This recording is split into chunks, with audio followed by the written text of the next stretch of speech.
नमस्कार प्यारे साथियों, स्वागत है आप सभी का एक बार फिर से हमारे YouTube channel Prince education point पर। दोस्तों आज की इस वीडियो में हम बात करने वाले हैं दिल्ली पुलिस कांस्टेबल के फिजिकल के बारे में। जी हां दोस्तों, हम इस वीडियो में बात करने वाले हैं कि दिल्ली पुलिस कांस्टेबल के फिजिकल में आप सभी का क्या क्या होने वाला है। साथ ही आपको कुछ इंपॉर्टेंट इंस्ट्रक्शंस के बारे में भी आप सभी को जानकारी देने वाला हूँ। तो देखिए, आप सभी इस वीडियो को कंप्लीट देखिए। अगर आप लोगों ने दिल्ली पुलिस का एग्जाम दिया है या फिर आप लोग दिल्ली पुलिस में जाना चाहते हैं, सेलेक्ट होना चाहते हैं, तो आप सभी इस वीडियो को कंप्लीट देखिए, जिससे कि आपको दिल्ली पुलिस के फिजिकल के क्राइटेरिया के बारे में कंप्लीट जानकारी आप सभी को पता चल पाए। तो चलिए वीडियो को स्टार्ट करते हैं। उससे पहले मैं आप सभी को बताना चाहूँगा, अगर आप इसी तरह के अपडेट पाना चाहते हैं तो हमारे YouTube चैनल को सब्सक्राइब करके बेल आइकन बटन प्रेस कर लीजिएगा। चलिए वीडियो को स्टार्ट करते हैं बिना देरी के।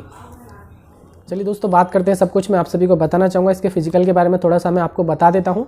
देखिए, जो भी कैंडिडेट अपना रिटन एग्जाम क्वालिफाई कर पाते हैं उन्हीं कैंडिडेट के लिए फिजिकल यहाँ पे कराया जाता है। तो रिटन आपको क्वालिफाई करना पड़ता है, देन आपका फिजिकल होता है, देन आपका मेडिकल होता है। ठीक है, तो आपके फिजिकल के बारे में हम बात करने वाले हैं। तो अगर हम फिजिकल के बारे में बात करें तो देखिए, जो भी कैंडिडेट शॉर्टलिस्ट होते हैं, देखिए जब आपका रिजल्ट आता है ना, क्या होता है कि उससे आपको मिनिमम 1 मंथ या 25-30 दिन आप सभी के लग जाते हैं कि आपका अपना फिजिकल हो। ठीक है, क्योंकि आप सभी लोग जानते हैं उसका एडमिट कार्ड वगैरह सारा प्रोसेस करने में भी समय लगता है। ठीक है ना। अगर मैं बात करूँ इसका जो एग्जाम यानी दिल्ली पुलिस का जो फिजिकल होता है, देखिए एग्जाम तो आपका एसएससी कंडक्ट कराता है। ठीक है, लेकिन आपका जो फिजिकल होगा वो आपका दिल्ली पुलिस एग्जाम इसका कंडक्ट कराता है। ठीक है, क्या होता है कि दिल्ली पुलिस इसका फिजिकल कंडक्ट कराती है, जिसमें कि अगर मैं बात करूं तो इसमें इस बार जो रखे गए हैं वो आपके टोटल 10 सेंटर्स आप सभी के रखे गए हैं जहां पे आप सभी का फिजिकल होने वाला है। ठीक है भाई, तो आपको मैं बताना चाहूँगा एवरेज आपके कितने कैंडिडेट पास होने वाले हैं। तो आप लोग देख सकते हैं 90,000 के आसपास या 96,000 के आसपास कैंडिडेट हैं जो आपके फिजिकल को कराया जाएगा। ठीक है, बाकी आगे हम देखते हैं और क्या कितने गुना कैंडिडेट लिए जाएंगे उसके बारे में बता देंगे। ठीक है ना। और हम बात करते हैं सबसे पहले आपको रिपोर्टिंग के बारे में। ठीक है भाई, तो जो भी डॉक्यूमेंटेशन चाहिए उसके बारे में हम रिगार्डिंग वीडियो लेके आ जाऊँगा, क्या क्या डॉक्यूमेंटेशन चाहिए।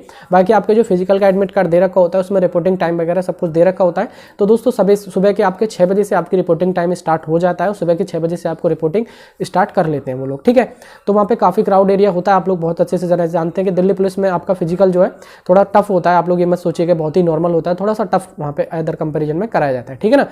हालांकि इतना वो टफ भी नहीं है, अगर आप लोग अच्छे से कर लेते हैं तो कुछ भी नहीं है। ठीक है, बात करते हैं अब सबसे पहले हाइट के बारे में। ठीक है, हाइट के बारे में अगर हम बात करें तो मेल कैंडिडेट के लिए जो हाइट रखी गई वो आपकी 170 सेंटीमीटर हाइट रखी गई है। ठीक है भाई, 170 सेंटीमीटर मेल की हाइट होने वाली है। ठीक है भाई, जो भी कैंडिडेट मान लो एसटी कैटेगरी से बिलोंग करते हैं या फिर हिल एरिया से बिलोंग करते हैं उनके लिए 5 सेंटीमीटर का यहाँ पे रिलैक्सेशन हाइट में दिया गया है। तो उनके लिए 165 सेंटीमीटर आपके लिए हाइट है, तो आप एलिजिबल हैं और आप लोग फिजिकल यानी कि आप लोग शॉर्टलिस्ट होंगे, यानी कि आप लोग फिजिकल का नेक्स्ट प्रोसेस कर पाएंगे। ठीक है, अगर हम बात करते हैं फीमेल के लिए जो हाइट होनी चाहिए वो आपकी 157 सेंटीमीटर रखी गई है हाइट। ठीक है, अगर हम बात करें कोई कैंडिडेट फीमेल है जो एससी या एसटी कैटेगरी से बिलोंग करती है या फिर आप लोग मान लीजिएगा हिल एरिया से बिलोंग करती हैं, तो उनके लिए जो हाइट रखी गई है वो 155 सेंटीमीटर रखी गई, मींस 2 सेंटीमीटर का उनके लिए रिलैक्सेशन इसमें दिया गया है। ठीक है भाई, और जो कैंडिडेट दिल्ली पुलिस के पर्सन्स होते हैं उनके लिए यहाँ पे 5 सेंटीमीटर की छूट एक्स्ट्रा दी जाती है। इस चीज़ का भी आपको ध्यान रखना पड़ता है। ठीक है, जो कि सारी डिटेल आपको नोटिफिकेशन में देखने को मिल जाएगी। ठीक है ना। अब हम बात करते हैं उसके बाद आपका हाइट आपकी मेजरमेंट किया जाता है, उसके बाद आपका हुआ चेस्ट का मेजरमेंट। ठीक है, अगर हम चेस्ट मेजरमेंट के बारे में बात करें तो मेल कैंडिडेट का ही चीज मेजरमेंट किया जाता है, फीमेल का नहीं किया जाता। ये चीज़ मैं आपको पहले बता देता हूँ।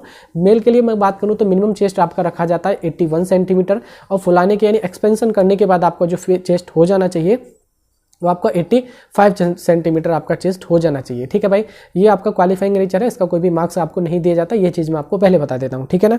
आगे मैं बात करता हूँ, देखिए जब आपका ये प्रोसेस कंप्लीट हो जाता है देन आपका देखिए क्या होगा कि आपकी रनिंग कंप्लीट कराई जाएगी। रनिंग के बारे में थोड़ा सा मैं आपको बता देता हूँ। देखिए रनिंग जो आपकी होने वाली है वो 1.6 किलोमीटर की आपकी रनिंग होने वाली है, जिसमें कि आपको मेल कैंडिडेट को 6 मिनट का आपको टाइमिंग दिया जाएगा मेल कैंडिडेट के लिए 1600 मीटर रनिंग के लिए। और बात करूँ फीमेल के लिए जो 1600 मीटर ही रनिंग होने वाली है उनके लिए थोड़ा सा एक्स्ट्रा टाइम दिया गया है, यानी कि 8 मिनट का उनके लिए टाइम दिया जाएगा रनिंग के लिए। ठीक है, तो फीमेल के लिए 2 मिनट एक्स्ट्रा टाइम है, लेकिन आपका रनिंग जो है वो उतना ही कराया जाएगा। अब काफ़ी कैंडिडेट पूछेंगे कि रनिंग ग्राउंड पे होगा या फिर अपना रोड पे होगा। देखिए कुछ जगह क्या होता है कि ज़्यादातर आपका सर्कल में ही होता है, रनिंग ग्राउंड पे ही होता है। ठीक है, या फिर आपका रोड पे भी कराएंगे तो आपका एस सर्कल टाइप का भी होगा। ठीक है ना, यानी कि आपके 4 चक्कर आपसे लगाए जाएंगे। हो सकता है कि कहीं आपका हो ग्राउंड जिसमें आपका स्ट्रेट ही करवा दे, ऐसा कभी हो सकता है, लेकिन ज़्यादातर आपका ग्राउंड में ही आपका रनिंग कराया जाता है। ठीक है, क्लियर हो गया। और आगे बात करना चाहेंगे आपके, उसके बाद आपका रनिंग कंप्लीट हो जाती है। रनिंग कंप्लीट अगर आप लोग कर लेते हैं, अगर आप लोग रनिंग कंप्लीट नहीं कर पाते तो आप लोग रिजेक्ट हैं। इस चीज़ का भी आपको ध्यान रखना पड़ेगा। अगर आप रनिंग कंप्लीट कर लोगे देन आपका होगा क्या, लॉन्ग जंप। अगर मैं लॉन्ग जंप के बारे में बात करना चाहूँगा तो लॉन्ग जंप जो मेल कैंडिडेट के लिए कराया जाता है वो आपका 14 फीट कराया जाता है। ठीक है भाई, लॉन्ग जंप आपको 14 फीट कंप्लीट करना पड़ता है मेल कैंडिडेट के लिए। अगर हम फीमेल कैंडिडेट के लिए बात करें तो आपको 10 फीट आपको कंप्लीट करना पड़ता है फीमेल कैंडिडेट के लिए। ठीक है, अगर आप लॉन्ग जंप क्वालिफाई कर जाएंगे देन आपका क्या होगा, हाई जंप। हाई जंप के बारे में अगर मैं बताना चाहूँ तो आपको मेल कैंडिडेट के लिए होना चाहिए 3 फुट 9 इंच, ठीक है। 3 फीट 9 इंच आपको हाई जंप करना पड़ेगा मेल कैंडिडेट के लिए। अगर हम फीमेल के लिए बात करें तो आपको 3 फीट, केवल ओनली 3 फीट आपको यानी कि लॉन्ग जंप करना पड़ेगा फीमेल कैंडिडेट के लिए, ठीक है। ये चीज़ क्लियर होगी, हाई जंप सॉरी, ठीक है, ये क्लियर हो गया। इन दोनों के लिए लॉन्ग जंप और हाई जंप के लिए आपको टोटल 3 चांस आपको दिए जाएंगे। अगर आप 3 चांस में से एक बार भी अपना क्वालिफाई कर पाते हैं तो आप लोग सेलेक्ट हैं। अगर आप तीनों चांस में आप लोग एक बार भी अगर पास नहीं कर पाते हैं तो उस कंडीशन में आप लोग रिजेक्ट होंगे। इस चीज़ का भी आपको ध्यान रखना पड़ेगा, ठीक है। ये प्रोसेस ही आप सभी का कराया जाता है दिल्ली पुलिस के फिजिकल में, अन्यथा और अलग से कोई प्रोसेस वहाँ पर नहीं कराया जाता। बाकी जो भी डॉक्यूमेंटेशन की प्रक्रिया होगी वो मैं आपको अगली वीडियो में बता दूंगा कि क्या क्या डॉक्यूमेंटेशन की जरूरत पड़ती है, वहाँ पर क्या क्या होता है, तो वो भी मैं आपको बता दूंगा, ठीक है। बाकी और तो कुछ भी नहीं है। जब आपका फिजिकल अगर कंप्लीट हो जाएगा तब आपको एक लेटर दे देते हैं कि आपका फिजिकल कंप्लीट हो चुका है, और आपका एक लेटर जो है आपसे फिलअप कराया जाता है, सिग्नेचर वगैरह और डॉक्यूमेंटेशन कुछ कराया जाता है, तो वो सब नॉर्मल सा प्रोसेस है, वो सब कराया जाता है, ठीक है ना, कि आपका फिजिकल कंप्लीट हो चुका है। एक आपको लेटर मिल जाएगा और आप लोग मतलब आप यहाँ से आप क्लियर हैं। अब आपका नेक्स्ट प्रोसेस जो आपका होने वाला है वो आपका मेडिकल का होने वाला है, ठीक है भाई। तो मैंने आपको कंप्लीट जानकारी बता दी है कि आपका फिजिकल में क्या क्या होगा, ठीक है भाई। और बात कर लेते हैं कि कब को होने वाला है। तो देखिए आपको डेट आपको पता चल जाएगी नोटिफिकेशन में, जब भी आएगी आप बिल्कुल भी टेंशन लेने की कोई जरूरत नहीं है, ठीक है। तो मैंने आपको कंप्लीट डिटेल में बता दिया कि दिल्ली पुलिस कांस्टेबल के फिजिकल में आप सभी का क्या क्या होने वाला है। आई होप आप सभी के लिए मेरे हिसाब से आपके क्लियरली तरीके से समझ में आ गया होगा कि फिजिकल में आपका क्या प्रोसेस रहने वाला है, और आप सभी के लिए आपको सबको समझ में आ गया है। और आप सभी के लिए वीडियो अच्छा लगा हो तो प्लीज़ वीडियो को लाइक कर दीजिएगा, शेयर करना सब दोस्तों में, और कमेंट करके बताएं आपको वीडियो कैसी लगी। अगर आप सबको सच में वीडियो हेल्पफुल लगी हो, अच्छी लगी हो, तो चैनल को सब्सक्राइब करके बेल आइकॉन बटन प्रेस कर लीजिएगा।